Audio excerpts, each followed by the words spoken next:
平遥电影展和就中国现有的这些电影节有什么样的区别？我们把平遥国际电影展定位为小身段大格局，就是我们希望能够精选影片，而不是海量的影片，希望能够传达我们的文化信息。您是如何接触到法国和法国文化的？那是一种非常奇妙的观影体验，因为不懂法文，它让我更加专注在于语言之外的电影语言。平遥国际电影展才刚刚起步，对于它未来的发展，您有什么样的计划吗？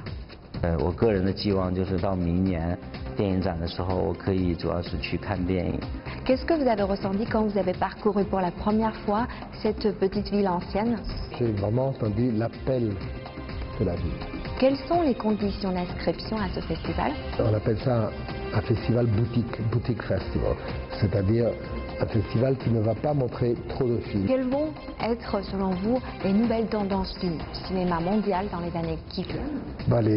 Les tendances seront certainement à la disparition progressive des festivals.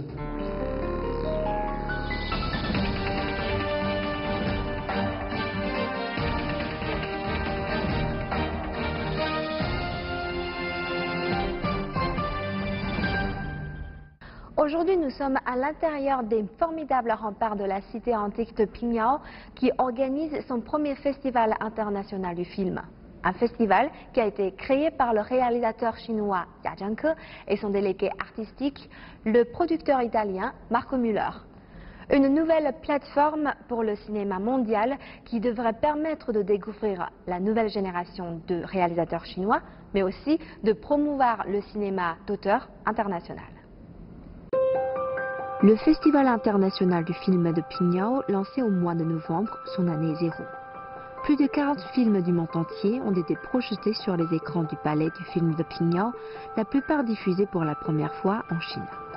Baptisé Crouching Tiger, Hidden Dragon en hommage au film mythique d'Ang Lee, le festival avait organisé 2 comités consultatifs auxquels ont participé des réalisateurs tels que Feng Xiaogang, Joan To, Walter Salles et Arnaud Desplechin.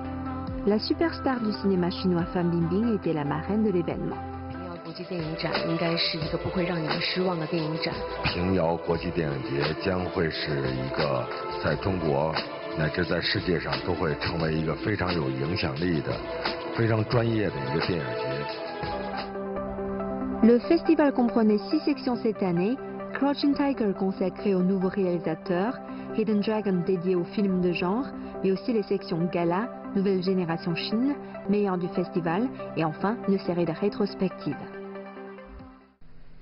Né en 1970 à Fenyang dans la province de Shanxi, Jia Zhangke est la figure la plus emblématique du cinéma indépendant en Chine. Couronné d'un lion d'or à la Mostra de Venise en 2006, prix du meilleur scénario au Festival de Cannes 2013 pour son film A Touch of Sin, en lice pour une palme d'or en 2015 avec Au-delà des montagnes, il rêvait depuis longtemps de créer un festival de cinéma dans sa région natale. 非常感谢贾樟柯导演能够接受我们的采访。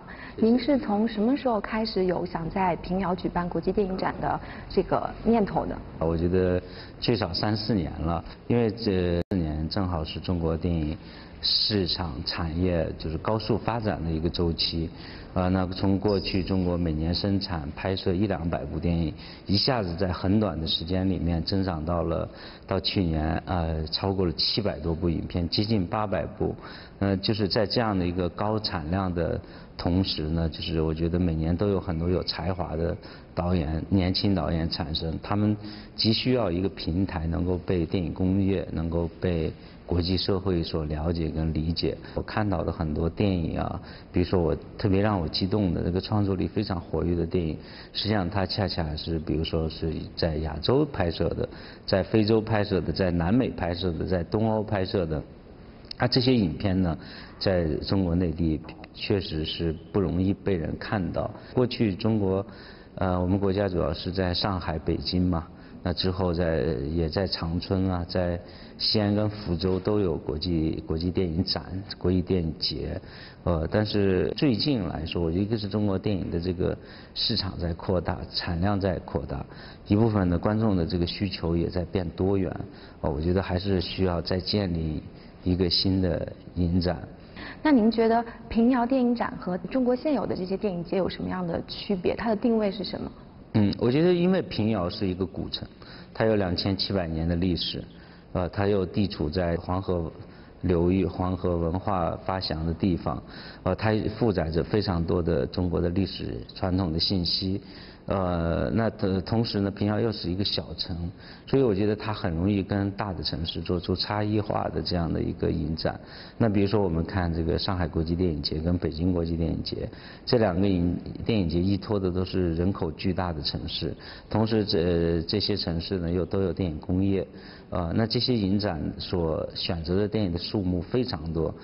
听说上海和北京的选片都接近400部了，也就是说在10天的时间里，整个城市要放映400多部影片啊，这是一个非常巨大的量。我觉得就是它有它的一个数量上的优势，但是我觉得对我来说，我想把这个国际电影展放在平遥，是因为我非常喜欢小型化的影展、精品化的影展，所以对平遥电影展来说，我们今年只选择了这个40部这个影展影片，还有10几部这个回顾展影片，加起来52部影片。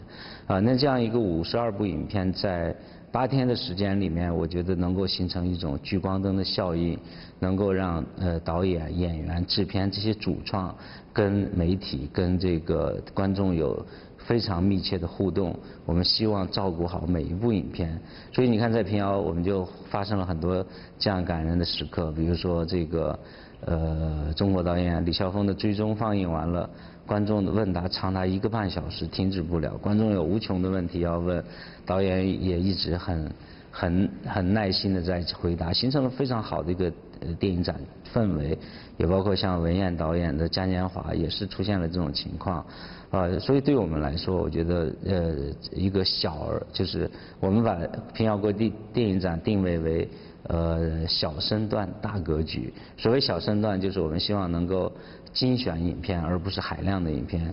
所谓大格局，我们希望能够传达我们的文化信息。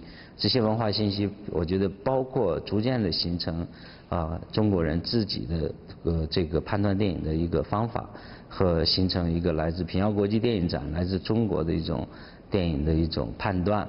本次的电影展专门设有卧虎单元和新生代单元，都是旨在发掘优秀的新人新作。您也一直都致力于培养中国的年轻导演。那您觉得这次的影展给您最大的惊喜是什么？我觉得最大的惊喜还是这个新一代电影工作者他们澎湃的激情和横溢的才华。我们这次选片有2/3的影片是青年导演的第1、2部影片，就是无论是卧虎单元强调作者的导演，还是长龙的单元强调这个类型的单元，特别是我们有一个专门的中国新生代单元，我们选择了8部最新的这个年轻导演的作品。你比如说我们这一次的有几部像这个中国第1部入选3大电影节的动画长片《大世界》，也在选择平遥进行中国国内的首映。比如说文彦导演入围威尼斯竞赛单元的《嘉年华》，也是把平遥作为中国首映的第1站。我觉得得到这些年轻导演的认同和支持，这是这个影展我觉得是一个非常巨大的一个成就。那另外一方面呢，我觉得我们确实在开幕之前还是有些忐忑，因为确实我们是第一次在平遥做国际电影展，不知道我们的观众会是谁，他们从哪里来。那么从这个开展以来，我们高达93.7%的上座率，每天有2万人次的人涌入到这个园区。我觉得就是每天我主持这个映前映后，进入到每个厅基本上都是爆满的这样的一种状态，迎来了这么好的观众，我觉得这个确实一个电影节存在的基石是观众，就跟电影一样，没离了观众，电影不存在。Bien qu'il s'agisse de la toute première édition du Festival de Pignor, l'enthousiasme du public a largement dépassé les attentes des organisateurs. 其实当我第一次进到这一电影公司，我也就说哇，好惊讶！我没有想到在这么短时间之内，为平遥、为我们电影展呈现出这样的一个非常好的一个设施，这样的一个大的屏幕，然后非常优质的电影，真的是我是没有想，因为我之前一直没有参与到这个筹备的工作当中。当我以一个观众的身份进到这个时候，一切对我来说是太美好了。This festival gives me impulse to be a fan of China and Chinese culture and movie and everything. 电影文化的环境需要这么一个带有主题、有想法、有构想的这么一种平台，能够把我们年轻人的新兴的一种创作力量整合起来。在您的眼中，什么样的电影可以称得上是一部好的影片？一部好的电影它需要有最少2个元素。第一个元素我觉得是内容层面的，就是这部影片是不是能够带给观众、带给人们以新的一种观看这个世界的角度，对这个世界有新的理解跟发现。那另外一方面呢，我就是形式层面的，就是电影发展了100多年，电影的历史已经超过了100年，那最新的创作，这些好的电影，它有没有对电影语言的进步，对电影语言的改变，对丰富电影语言做出了贡献？我觉得这2个要素如果能够结合到一起，那就是一部非常完美的电影。本次的影展还专门设立了法国新浪潮导演梅尔维尔的纪念单元。您自己本身也曾经受到过他的电影的影响吗？我个人非常喜欢梅尔维尔的影片，因为我觉得他自身就是比如说他对美国电影的学习，他对日本电影的学习，他自身就是博取东西方电影文化的特长，形成了他独特的个人风格。他自身这样一个吸收东西方文化这样的一个专业背景，就跟我们办展的所希望平遥成为融汇东西方文化的一个宗旨相吻合。另外一方面，我觉得他的电影理念、电影观念，他认为电影是大众化的，电影的特性、媒介的特点里面，电影就是亲近大众的，这一点我非常的认同。但是同时，他觉得在这样的背景里面，仍然应该保持作者性，保持作者个人的情感的表达，保持作者独特的是这个对世界的理解。您的作品在法国非常的受欢迎，而且多次获奖。您是如何接触到法国和法国文化的？能不能跟我们分享一下其中一些比较有趣的故事？我读书的时候是93年，正好是中国改革开放的一个年头，所以就有大量外来的电影、外来的文化，包括很多第一批的出国留学的这样一个电影学者都归国了。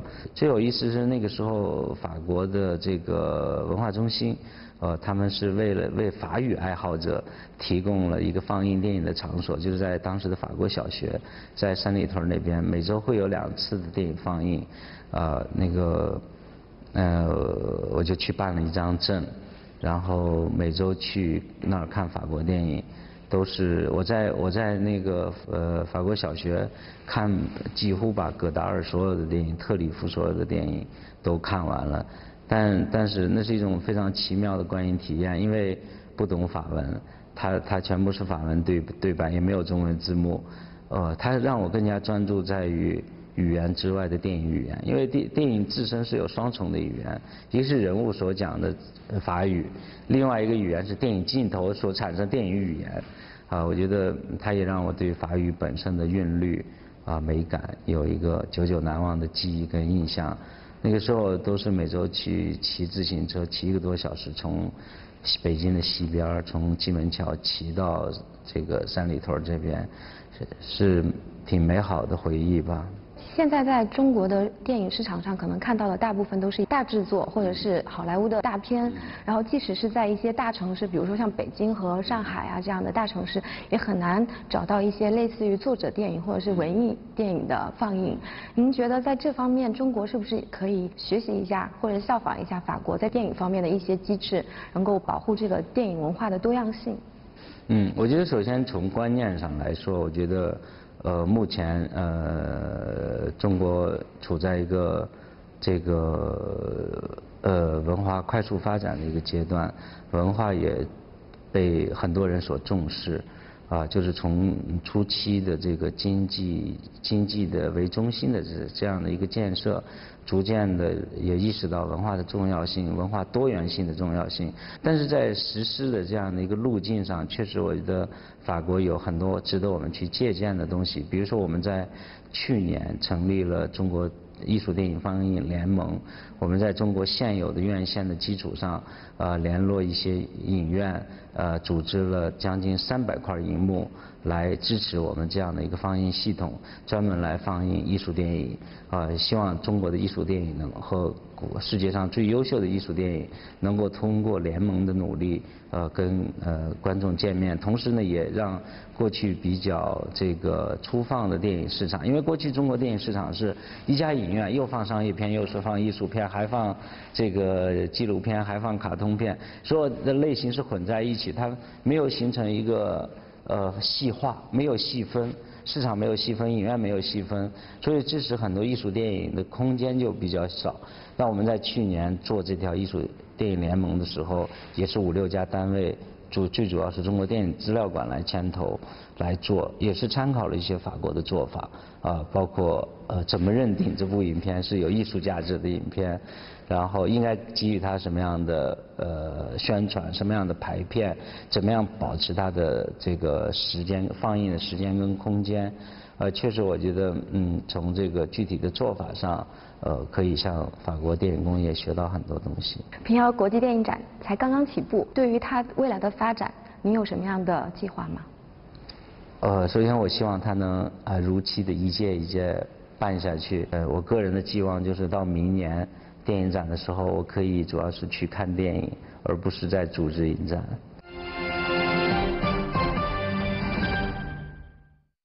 Né à Rome en 1953, Marco Müller est un producteur de cinéma. Dès 1978, il devient programmeur de festivals et va assurer ensuite la direction de nombreux festivals comme ceux de Pesaro, Rotterdam, Locarno, Venise. Il a créé en 1981 le festival Electric Shadows à Turin qui diffuse de nombreux films chinois réalisés en dehors des gros circuits de production. Il est considéré comme l'un des principaux promoteurs du cinéma chinois à travers le monde. Vous êtes le directeur artistique de ce festival. Depuis quand travaillez-vous avec Monsieur Jia Zhangke? J'ai rencontré Jia Zhangke lors de la première de son film Xiao à Berlin. Je travaillais à l'époque encore comme programmateur du Festival de Venise et c'était l'évidence que Jantai, son deuxième film, se devait de rentrer dans la compétition, dans les films choisis pour la compétition du Festival de Venise. Donc c'est à partir de ce moment-là qu'on a gardé quand même une relation assez étroite. La plupart des touristes étrangers connaissent d'abord de la Chine, ces grandes métropoles comme Beijing et Shanghai. En tant qu'étranger, qu'est-ce que vous avez ressenti quand vous avez parcouru pour la première fois cette petite ville ancienne? C'était immédiatement assez fort. J'ai vraiment entendu l'appel de la ville. C'est-à-dire, j'ai vraiment senti assez tôt que c'était une ville idéale pour organiser un festival pour deux raisons. La première est que c'est une ville très hospitable et la deuxième c'est que tout peut être très concentré ici. En plus, la ville elle peut être parcourue, si vous allez de l'est à l'ouest ou du sud au nord, vous marchez en 20 minutes, vous êtes de l'autre côté de la ville. Donc c'est idéal pour organiser un festival puisque ça permet à tout le monde de profiter de Pinhao. Mais tôt ou tard, il faudra qu'ils reviennent ici et naturellement, tout naturellement, le festival devient un lieu de rencontre. Le succès d'un festival de films cinéma dépend largement de la qualité des films sélectionnés. Et quelles sont les conditions d'inscription à ce festival? La seule condition qu'on demande, c'est que le film nous soit présenté au moins en première chinoise, donc que ce soit au moins une première nationale. Notre travail est agencé d'une façon assez simple. Nous avons une équipe de 8 programmateurs dans le monde qui nous signalent les films les plus intéressants. Donc ensuite, je fais le travail de sélection, j'en discute avec Jia Zhangke, mais l'idée a toujours été celle de rester, en anglais on appelle ça un festival boutique festival, c'est-à-dire un festival qui ne va pas montrer trop de films, parce qu'il faut que les films qu'on a choisis puissent être immédiatement reconnus comme les films qui vont donner aux spectateurs une faim, une soif de voir davantage de choses du même genre. Donc c'est des films qui ouvrent une fenêtre sur le monde, qui transmettent des émotions et qui donc peuvent à la limite être très différents des films étrangers, surtout que les spectateurs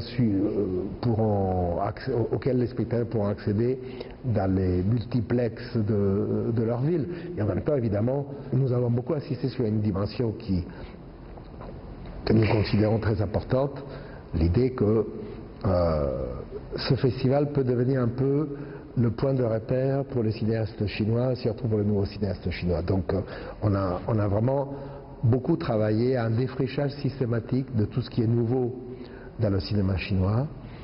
Et j'étais moi-même assez surpris de comprendre à quel point le cinéma chinois est maintenant redevenu multicentrique.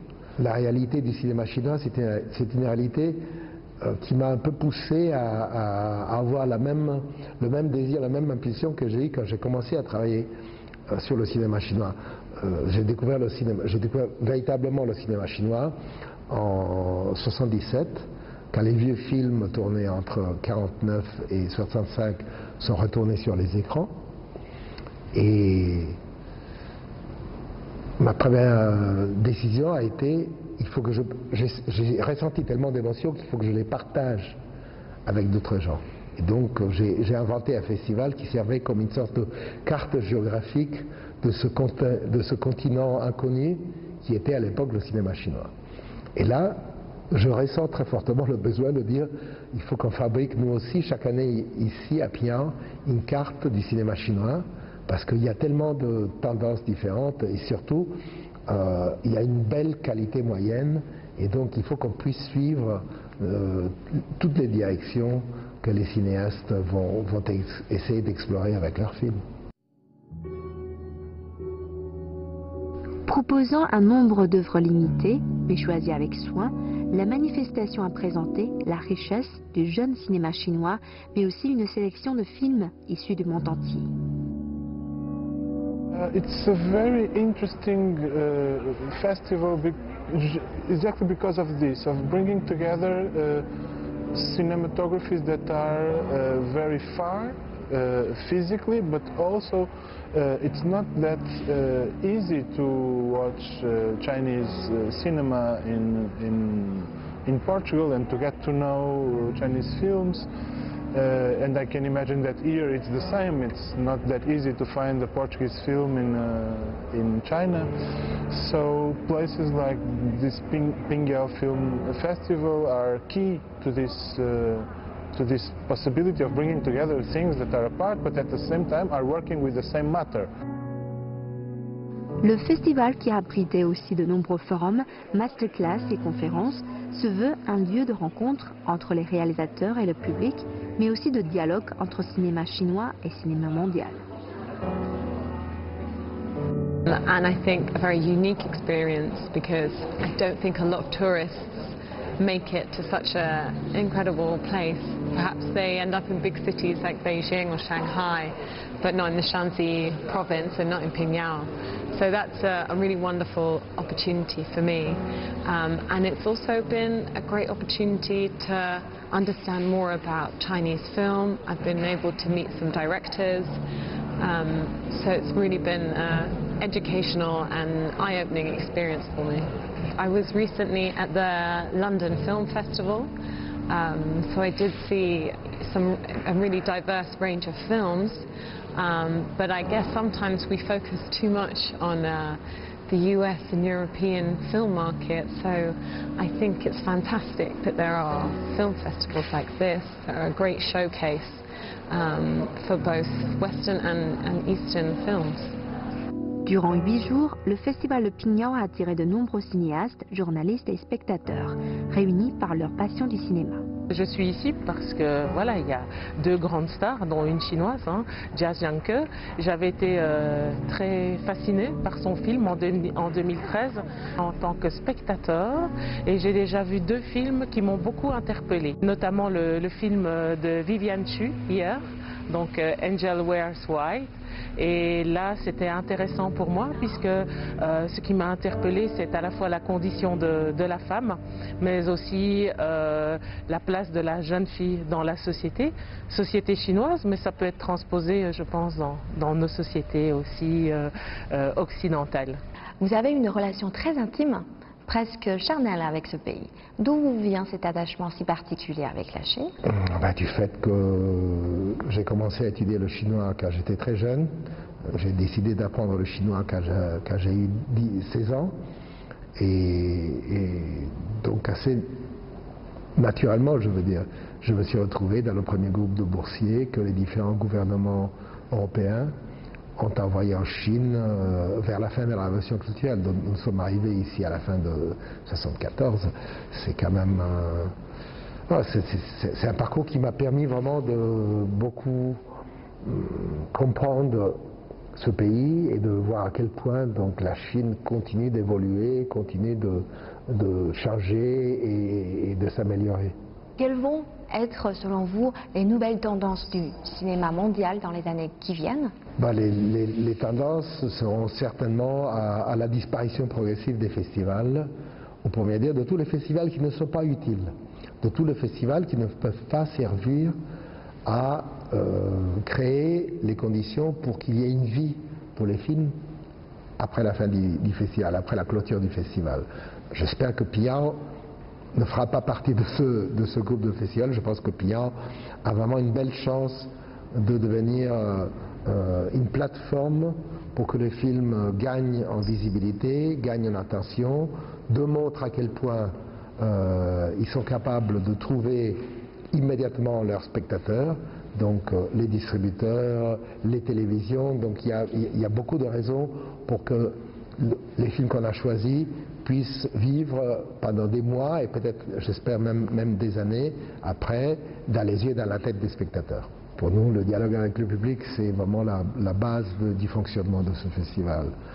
J'étais vraiment surpris de voir à quel point les spectateurs, parce qu'en plus, je ne crois pas en quelque chose d'abstrait et homogène qu'on peut appeler public, si on veut. Je pense que c'est beaucoup plus intéressant de se référer à des groupes différents de spectateurs.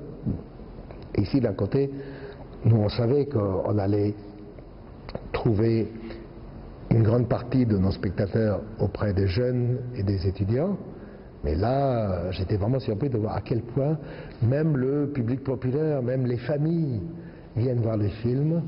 Et je vais vous donner des exemples. Donc à la fin, je ne sais pas, de la projection du film géorgien ou du film bosniaque, nous avons eu des mères de famille qui ont parlé avec les cinéastes en disant « Ce film m'a touché, moi qui suis une mère, je me suis reconnue dans ce personnage. »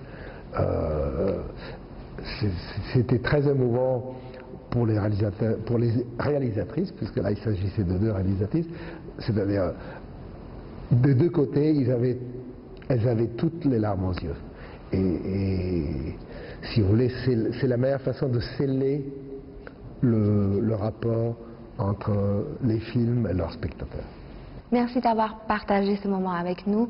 Le lancement du Festival international du film de Pinyao va permettre aux amateurs du 7e art de découvrir de nouveaux talents, mais aussi, nous l'espérons, d'élargir les horizons cinématographiques du public chinois. Nous souhaitons des débuts réussis à ce festival et surtout, bonne chance pour la suite. Merci, et donc nous vous attendons toutes et tous à Pinyao, ici, Pinyao, province du Shanxi. 谁明白你细心隐藏的悲哀？